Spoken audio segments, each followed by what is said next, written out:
I never thought a grown man could feel that small, without anyone laying a hand on him. But humiliation has a way of shrinking you from the inside out. And the worst part is that it happened on a day when I was actually proud of myself. The day I finally admitted I needed help.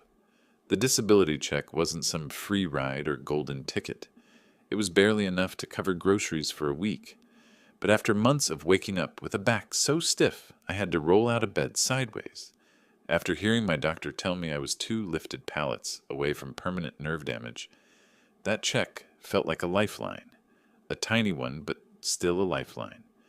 I folded it carefully, slid it into my wallet, and told myself I wasn't a burden. I wasn't weak, I was just hurt. I walked into the warehouse that morning with the same limp I tried to hide every day. The floor smelled like dust and cold metal.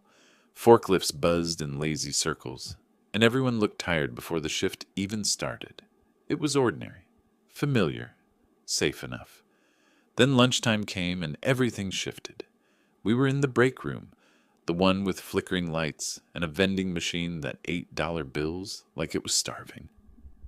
I sat at a cracked plastic table, eating leftover pasta out of a container, when my boss, Harlan, walked in. Big guy, always talking like every sentence was a lecture. His boots thudded across the floor like he owned gravity. He spotted me instantly. "What's that in your wallet?" he asked, voice too loud for a room that size. I froze. I hadn't shown anyone. I hadn't bragged.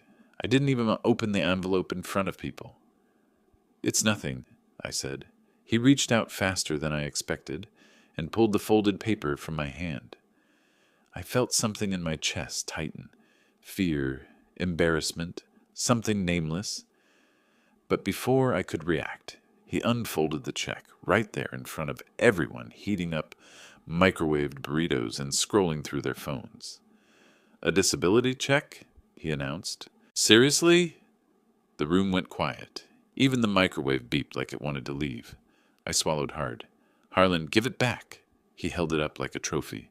"Real men work, not live off others."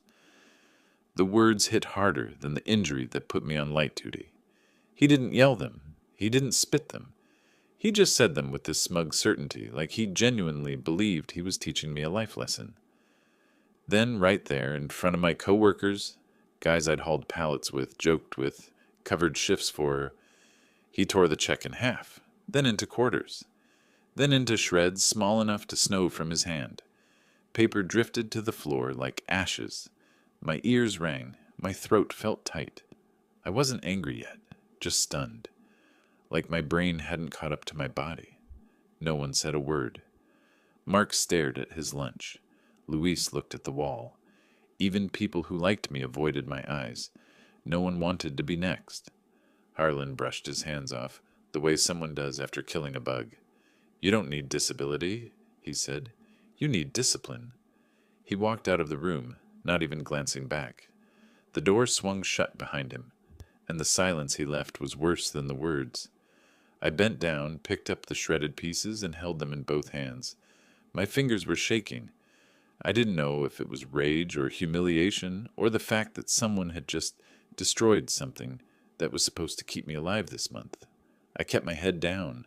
I didn't want them to see the look on my face. I didn't trust myself to open my mouth without breaking. Somebody finally muttered, "Damn, man." But it wasn't sympathy. It was fear disguised as pity. Nobody wanted to risk their paycheck by defending me. I stayed quiet, but inside, a part of me cracked. Not loudly, not dramatically. More like the sound you hear when ice shifts under your feet.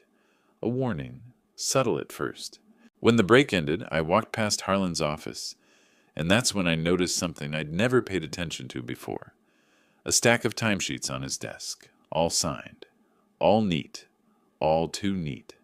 And one of them, one with my name on it, had my signature.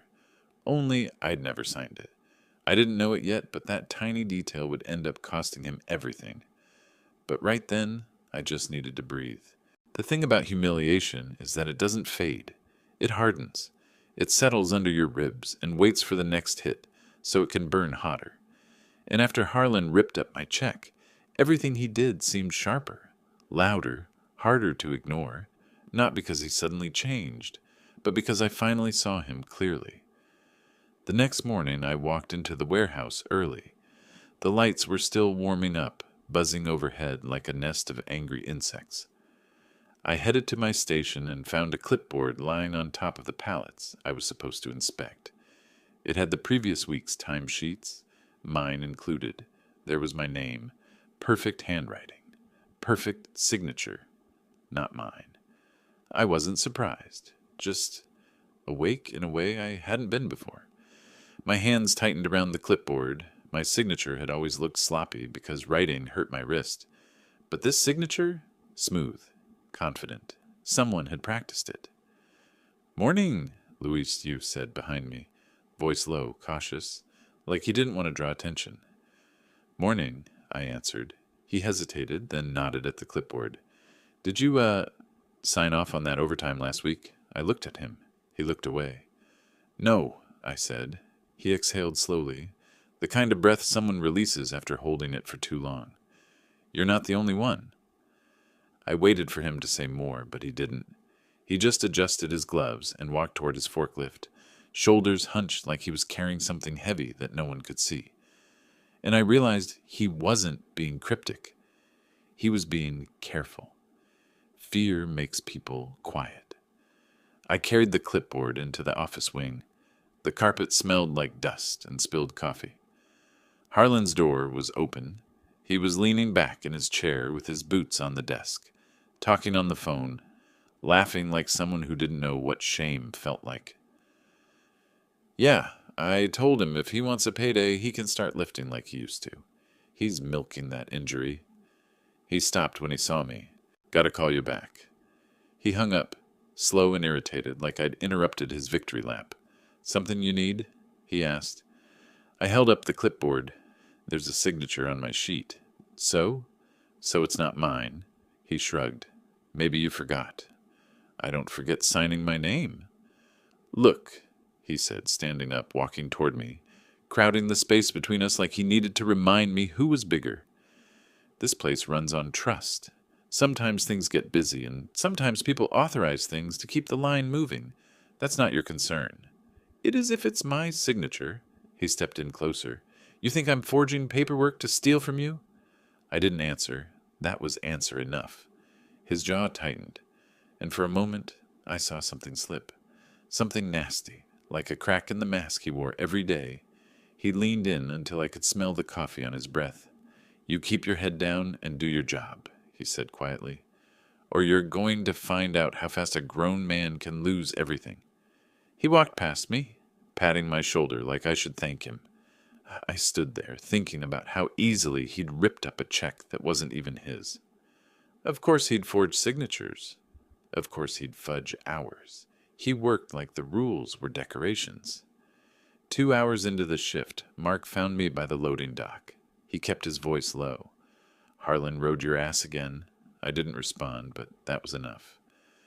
"He's been doing this for years," Mark said. "Timesheets, safety logs, inventory numbers. Whatever makes him look good." "Why doesn't anyone report it?" Mark looked around, literally left, right, over his shoulder. "Because he fires people," he said. "Not officially. He just schedules them for impossible shifts, gives them the worst aisles, writes them up for nothing until they quit. He's good at making people disappear." My hands tightened around the pallet scanner, and the company just lets it slide? "He makes the numbers look clean," Mark said. "Corporate loves clean numbers." He hesitated, then leaned in. "But that's not the part you should be worried about." I waited. "He's been messing with the overtime pool," he whispered. "Shaving hours, reassigning pay, pocketing the difference. I don't know how much, but he's nervous." I frowned. "Nervous?" Mark nodded. "You ever notice how he walks the line every time corporate emails something? He checks the cameras. He asks about visitors. He reacts like a guy who's waiting for someone to knock on his door." I hadn't noticed before. Now I couldn't unsee it. At lunch, Harlan strutted through the break room again, joking loudly with the guys from shipping, pretending yesterday never happened. One of them laughed at something he said, not because it was funny, because they were scared. I sat at the far end of the table. My back still throbbed, sending sharp reminders down my leg, but the pain wasn't the thing I was thinking about anymore. I kept replaying his words. Real men work. The hypocrisy of it burned like acid. He had stolen my hours, stolen my signature, destroyed my check in front of everyone, and somehow called me the weak one. I finished my lunch, stood up, and threw away my trash. As I walked out, I passed Harlan's office again. The door was open just a crack, enough for me to see him at his computer. He was editing digital logs, time entry, deleting, typing, adjusting numbers with the confidence of someone who had done it 100 times before. He didn't even hide it. I kept walking, but something shifted inside me. Something subtle, something final. The sting of humiliation turned into something cleaner, quieter, sharper. He thought I would lie down and take it. He thought ripping up my check was the end of the story. He didn't know it yet, but that moment in the break room was the beginning. And the next move wasn't his. It was mine. I didn't start with revenge. It started with proof. People like Harlan survive because they count on everyone else being too tired, too scared, or too broke to fight back. And for a long time, I was exactly that. But once he tore up that check, once he made it clear what he thought I was worth, something in me stopped caring about staying quiet. I wanted facts. Cold, undeniable facts. So I began with the small things. Every time sheet that passed my station, I photographed it. Every log with a signature that wasn't mine, I saved it. Every shift where overtime disappeared, I wrote down the exact hours. I started checking the digital logs in the system, carefully, quickly, before the supervisors came down to the floor. Harlan edited time entries almost daily. I learned his pattern. Early morning before the main crew arrived, and again late evening after he sent everyone home. He was bold, too bold. By the end of the first week, I had over 100 photos, half a dozen forged signatures, and multiple inconsistencies in pay records. But that wasn't enough. A man like him could say I misunderstood, misremembered, misread. So I went to the people he'd already burned. I spent evenings calling old coworkers, numbers I hadn't dialed in years. Some didn't answer. Some hung up. Some talked. One of them, Jonah, said, "You're not the first to ask. Just be careful." He ruined me. What happened? I asked. He cut my hours, forged my signature, then wrote me up for attendance. HR wouldn't listen. I quit before he fired me. Do you still have anything? Emails, photos, pay stubs? A pause. Then, yeah, I've got a folder I never deleted. He sent it that night. Screenshots, messages, a written complaint HR ignored. All with dates, all matching the same pattern I was seeing now. Another former worker, Daryl, told me, "Man, he stole almost $2,000 in overtime from me. I tried to challenge it. He called me insubordinate and changed my schedule to 6 straight midnight shifts." That legal? I asked. Nothing he does is legal? That's the point. Piece by piece, the puzzle snapped together. He'd been doing this for years, not to one guy, to everyone, and the company trusted him because he ran the place cheap. Cheap numbers make corporate happy. I was sitting at my kitchen table late one night, surrounded by screenshots and notes, when something clicked. Not a thought, a certainty, a clean one, almost peaceful. I wasn't gathering evidence anymore. I was building a case. The next morning, the warehouse felt different, not quieter, sharper, like the air was waiting for something.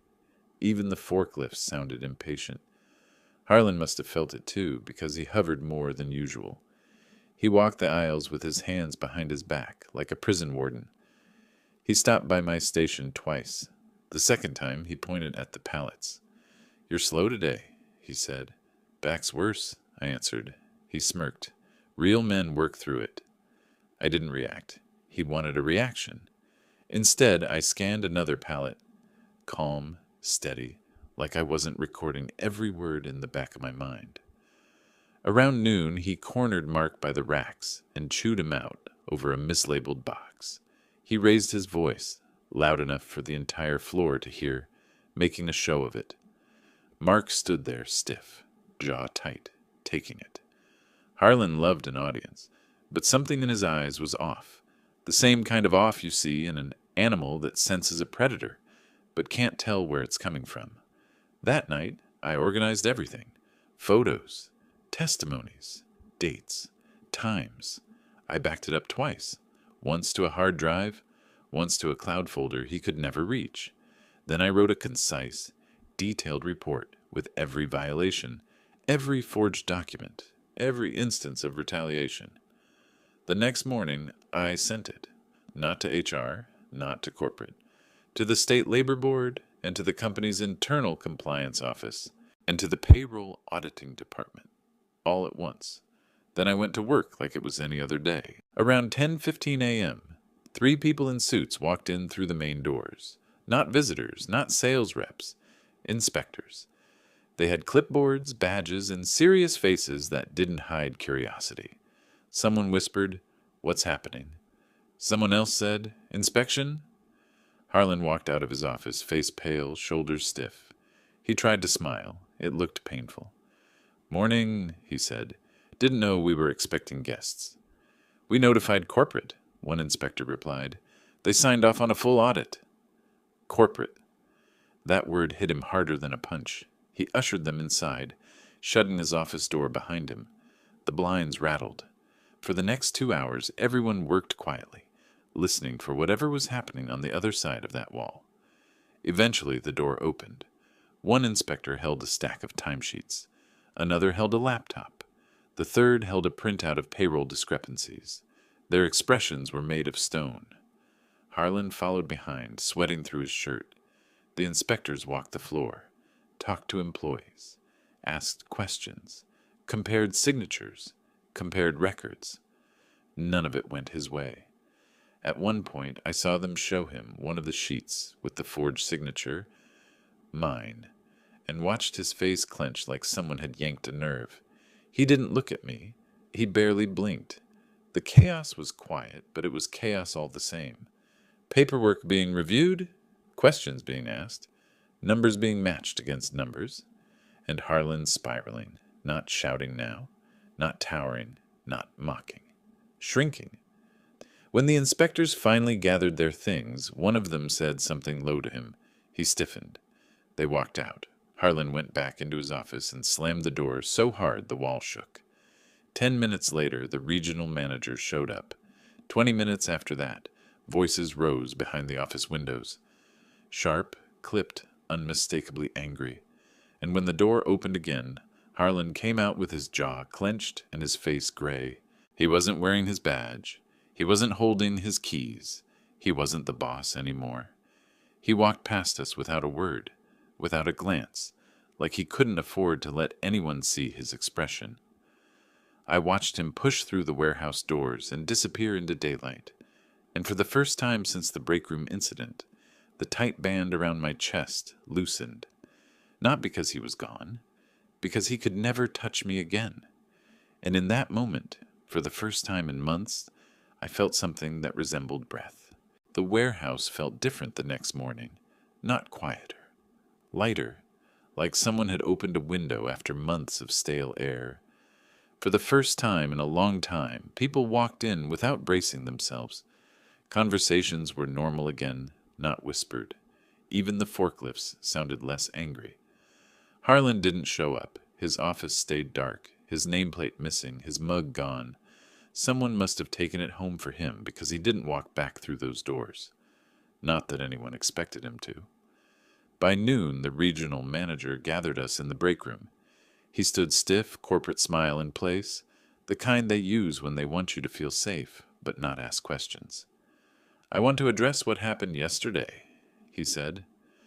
"An audit was conducted. We found irregularities. Corrective action has been taken." That was all he gave us. Short, sterile, clean. Then he added something that surprised everyone. "If any of you have concerns or if you'd like to discuss hours, pay, or treatment, we're opening a direct line to corporate for the next 60 days. No local supervisors will be involved." A few guys exchanged glances. Mark nodded once, small but satisfied. Luis exhaled like he'd been holding a breath since the day he got hired. No one looked at me. They didn't have to. I went back to my station and worked through the rest of the shift with the steady calm of someone who finally had his oxygen back. 2 days later, I got a call from the labor board. They didn't tell me everything. They rarely do, but I heard enough. Wage theft, falsified records, retaliation, forgery. He wasn't just fired, he was being investigated. They thanked me for the documentation, asked if I'd be willing to answer follow-up questions. I said yes. It was the easiest yes of my life. The company contacted me next, HR, suddenly polite. They apologized for any distress. They processed corrected pay for the missing overtime. They issued back pay. They reviewed my medical notes again and reinstated my disability assistance. And then, without prompting, they offered compensation. I didn't smile when I heard it. I didn't gloat. I just let the numbers sink in and felt something settle quietly inside me. Not triumph. Closure. The next few weeks were steady, predictable, peaceful in the way simple routines can be. I still woke up early, still moved slow in the mornings because of my back, still worked with caution. But there was no tension waiting for me at the warehouse. No eyes watching me to see if I flinched. No voice booming insults, just to hear itself echo. One morning I walked past the break room and saw the spot where he tore up my disability check. The garbage can had been replaced. The light flicker was fixed, and the table where I sat that day now had 2 new employees, laughing over coffee. Nothing about the room held the memory anymore. But I did. On my next day off, I sat in my car outside a medical clinic and opened the envelope I'd received from the state. Inside was a new disability check, clean, crisp, unbothered. No hands ripping it, no voices mocking it. Just paper and ink and dignity. I didn't need it to feel strong. I didn't need it to feel like a man. But holding it without shame, that mattered. I folded it carefully and put it in my wallet. Then I scheduled the physical therapy session I'd been putting off for months. Later that week, I made a decision I hadn't expected to make so soon. I applied for a job at a smaller company across town. They were hiring light-duty workers, offered steady shifts, and had a reputation for treating people like people. I wasn't sure I was ready for a change, but I went to the interview anyway. They hired me on the spot. My last day at the warehouse was quiet and simple. I shook hands with the guys who'd become friends even through the worst days. Mark slapped me on the back, gentle because of my spine. Luis told me he'd follow me out of that place as soon as he could. I told him to take his time, but not too much time. As I walked out for the final time, the sun hit the pavement in that soft, late-afternoon way that turns everything gold for a second. I stopped by my truck, leaned against the door, and breathed. Not the shaky breath of someone holding himself together. A calm one, a complete one. My new job was quieter, slower, respectful. They didn't roll their eyes when I mentioned my back. They didn't question my doctor. They didn't act like my injury made me less. They just gave me work I could do and thanked me when I did it well. Simple. Human. One evening, after finishing my shift, I found myself standing in my kitchen, hands still smelling faintly of wood and dust. The house was silent, not lonely, peaceful. I heated up dinner, sat down, and realized something that almost made me laugh. I didn't think about Harlan anymore. The man who once towered over my life was now just a memory with no power, a name on paperwork somewhere, a problem for someone else to deal with. And for the first time since my injury, I didn't feel broken, didn't feel small, didn't feel ashamed. I felt like myself again, a man who worked hard, a man who asked for help when he needed it, a man who protected his dignity when someone tried to take it away. Harlan once said, "Real men work, not live off others." He thought strength was pretending nothing could hurt you.